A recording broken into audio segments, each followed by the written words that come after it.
Michael Bian qui est suspendu, hormis ça c'est les blessés de longue date, c'est-à-dire Cyril Etoga et le gardien Thomas Roche. Après il y a quelques joueurs qui sont aussi incertains, mais on verra après la séance de ce matin quelle décision on va prendre les concernant.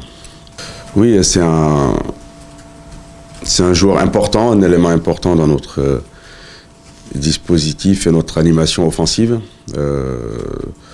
Maintenant, pour la rencontre de demain, c'est l'opportunité pour d'autres joueurs de prendre le relais, et de montrer aussi qu'ils ont le niveau pour être là et surtout nous apporter ce qu'on veut, c'est-à-dire faire un bon match et prendre les 3 points face à cette équipe de Bordeaux. Maintenant, en ce qui concerne notre organisation, notre animation, ça ne va pas changer grand-chose parce qu'on travaille de la même manière. Les joueurs qui sont dans le groupe connaissent les principes.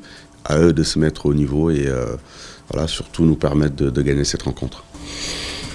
Une formation très équilibrée. Il y a un bon mix entre des jeunes joueurs très talentueux, des joueurs expérimentés qu'on rejoint aussi cette équipe. Donc, comme vous le dites, c'est le favori de ce championnat. Ils ne sont pas deuxième par hasard. Je pense que c'est une équipe qui peut même prétendre à être champion cette saison. Donc on s'attend à un gros match. Et pour battre cette équipe, forcément, nous devons élever notre niveau et sortir un gros match demain.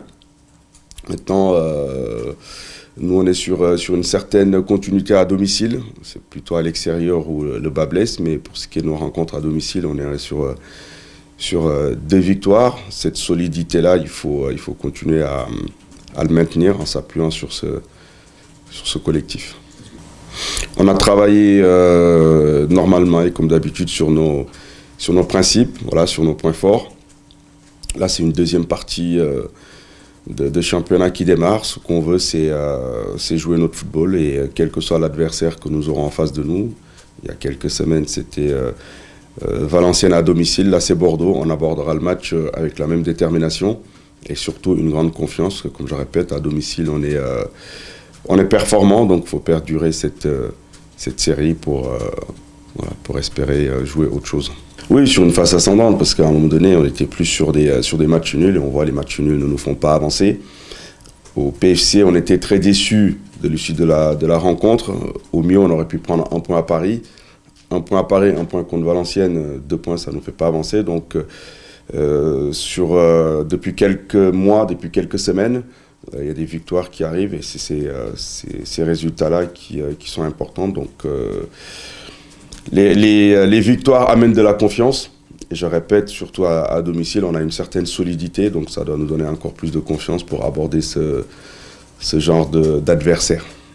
Il y a des équipes qui sont plus à l'aise à l'extérieur, d'autres à domicile, mais nous, c'est surtout les absences. Donc on voit que sur certains matchs, on a été impacté soit par des suspensions ou par l'absence de joueurs majeurs. Et c'est là où je ne suis pas satisfait de certains joueurs qui ont pu prendre le relais à un certain moment. J'espère que sur cette deuxième partie, des joueurs vont retrouver leur niveau et qu'on va avoir un groupe plus homogène pour pouvoir être compétitif sur la durée.